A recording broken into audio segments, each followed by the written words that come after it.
ఈ వీడియోలో మనము విద్యలో రూపాలు టైప్స్ ఆఫ్ ఎడ్యుకేషన్ను నేర్చుకోబోతున్నాము.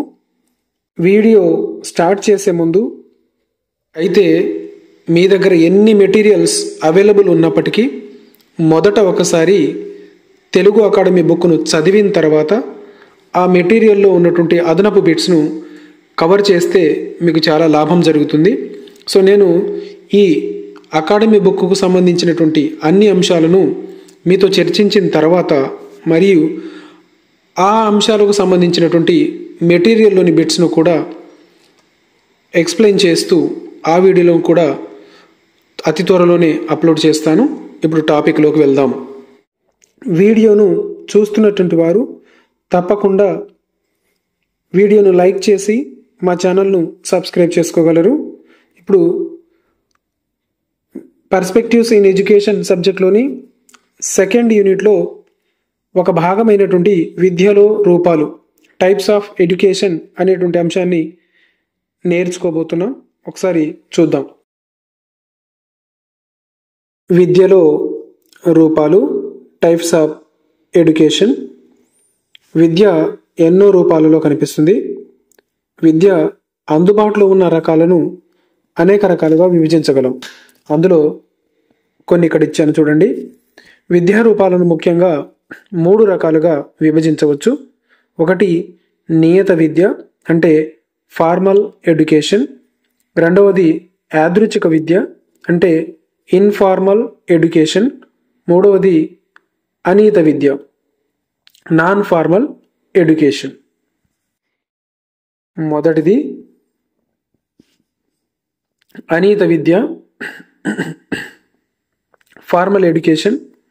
అనియత విద్య అంటే ప్రాథమిక స్థాయి నుంచి విశ్వవిద్యాలయం అధ్యయనం వరకు పాఠశాలల్లో, కళాశాలల్లో, విశ్వవిద్యాలయాల్లో ఈనాడు జరపబడుతున్నటువంటి విద్యా విధానం నియత విద్యా విధానం అని చెప్పవచ్చు.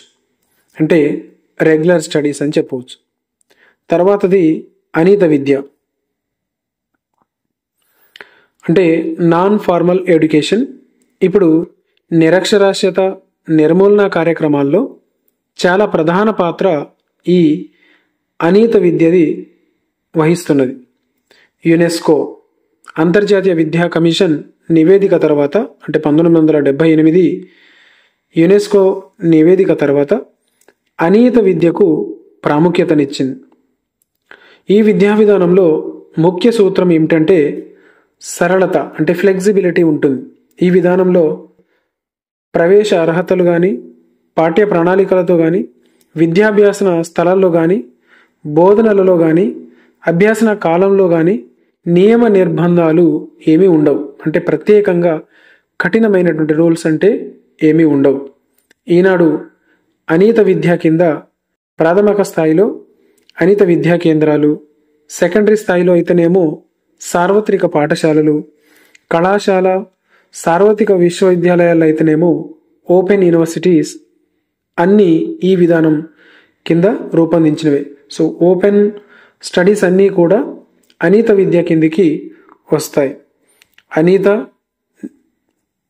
నియత అనియత విద్యా విధానాల మధ్య తేడాలు ఒకసారి చూద్దాము.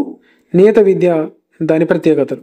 నియత విద్య యొక్క ప్రత్యేకతలు చూస్తే పాఠశాలల్లో, కళాశాలల్లో, విశ్వవిద్యాలయాల్లో ప్రవేశించే విద్యార్థులకు కొన్ని నియమాలు మరియు వారి యొక్క వయోపరిమితి, విద్యా అర్హతలు అనేటువంటి ఈ నియత విద్యా విధానంలో ఉంటుంది.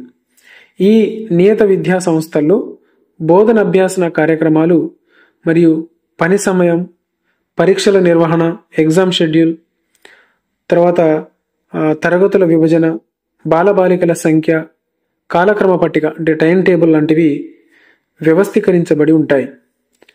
ఇంకా ప్రతి స్థాయిలో విద్యా లక్ష్యాలు నిర్ణయించబడి విద్యను కొనసాగిస్తారు. ఉపాధ్యాయులు, అభ్యాసకులు పాఠ్యాంశాల యందు ప్రావీణ్యత గల వారే కాకుండా బోధన, శిక్షణ కూడా పొంది ఉంటారు.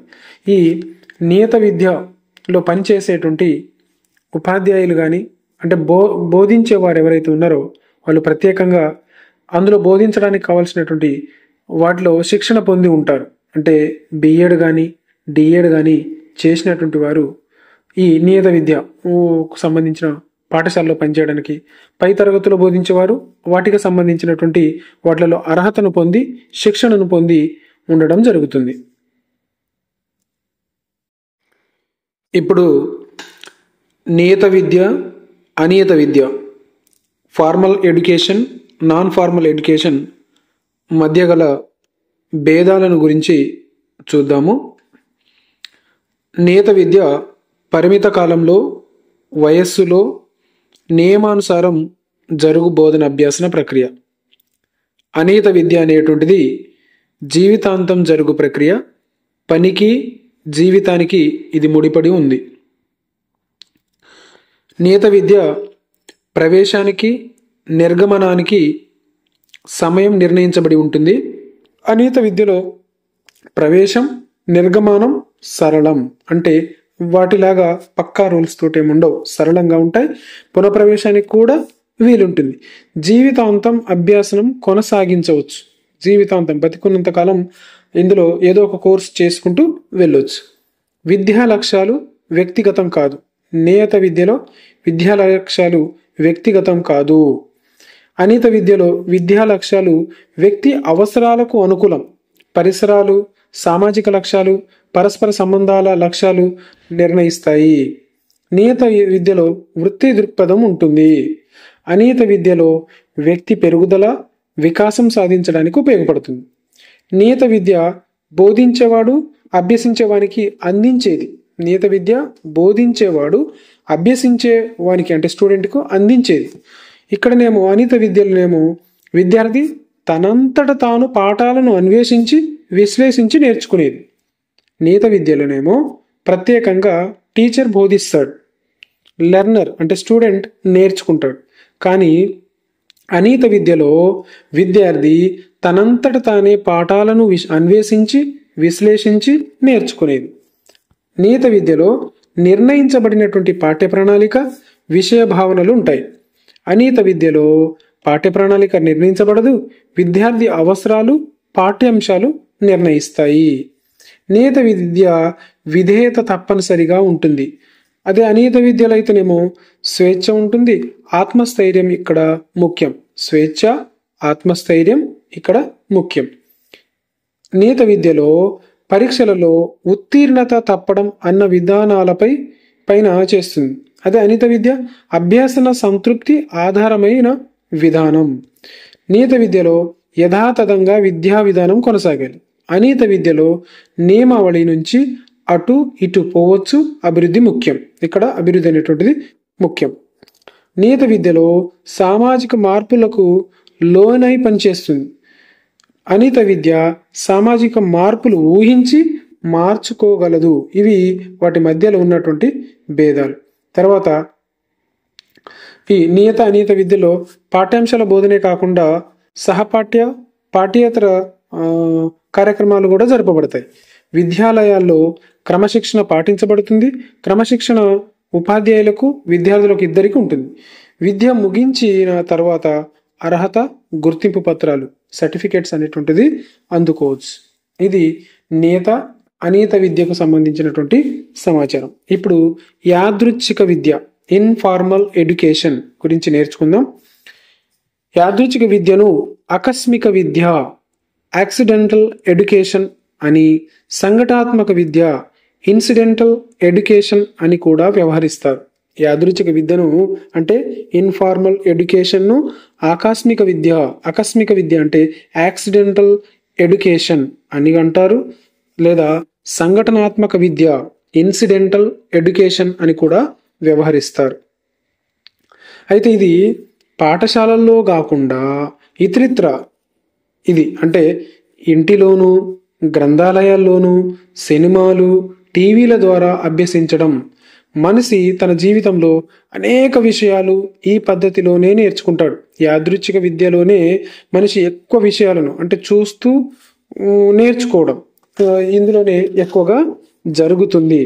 నిరక్షరాస్యులైన లక్షలాది మంది ఈ పద్ధతిలోనే విజ్ఞాన సముపార్జన చేసుకుంటారు. దీనికి అక్షరాస్యతతో సంబంధం లేదు.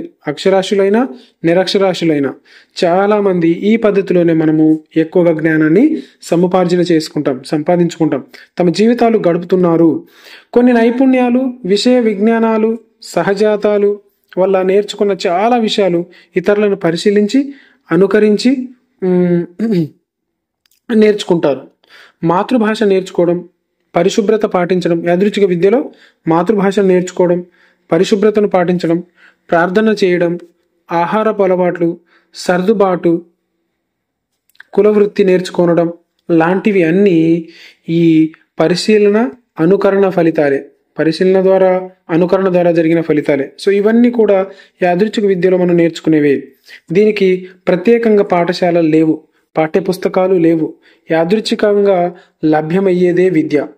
చాలా వరకు ఇది అవసరాలను తీర్చుకునేందుకు ఆధారపడుతుంది. యాదృచ్ఛిక విద్య అనేటువంటిది చాలా వరకు ఈ యాక్సిడెంటల్ ఎడ్యుకేషన్ అనేటువంటిది అవసరాలు తీర్చుకునేందుకు ఆధారపడుతుంది. యాదృచ్ఛిక విద్యను కొన్ని సామాజిక సంస్థలు సాంఘీకరణ విద్యా ప్రకార్యాలను ప్రణాళికారహితంగా యాదృచ్ఛికంగా తమంతట తామే చేపడతాయి.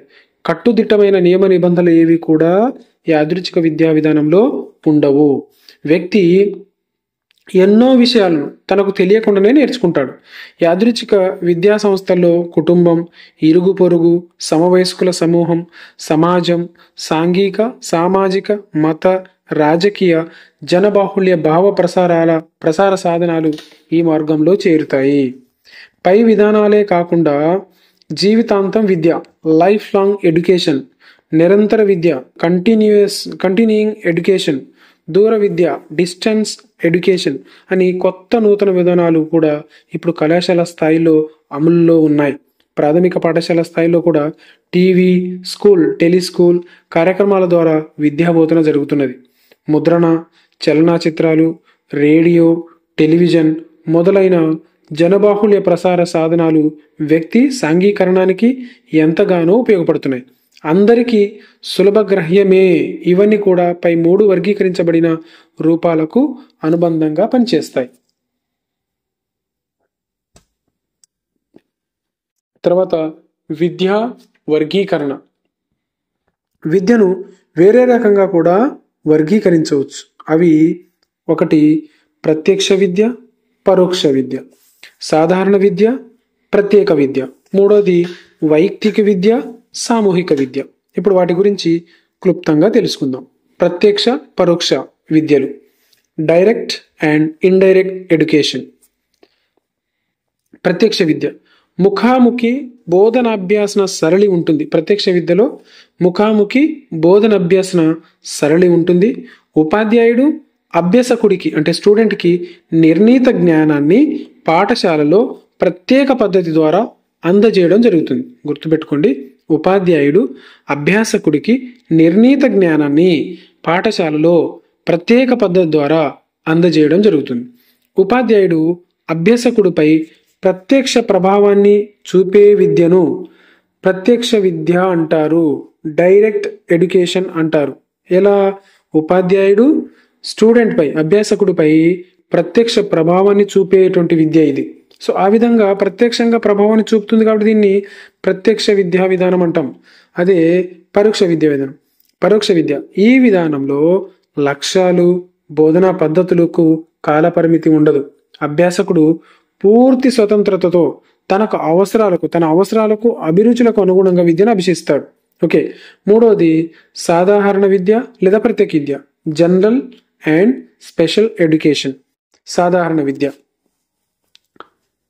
సాధారణ విద్య అంటే 3 Rsను నేర్చుకోవడం. ఈ విద్య అందరికీ అందుబాటులో ఉంటుంది, సమాజంలో జీవించడానికి ఉపయోగపడుతుంది. For example SSC, intermediate, BA, BCom. సాధారణ విద్య అనేటువంటిది 3 Rsను నేర్చుకోవడం. ఈ విద్య అందరికీ అందుబాటులో ఉంటుంది, సమాజంలో జీవించడానికి ఉపయోగపడుతుంది. ప్రత్యేక విద్య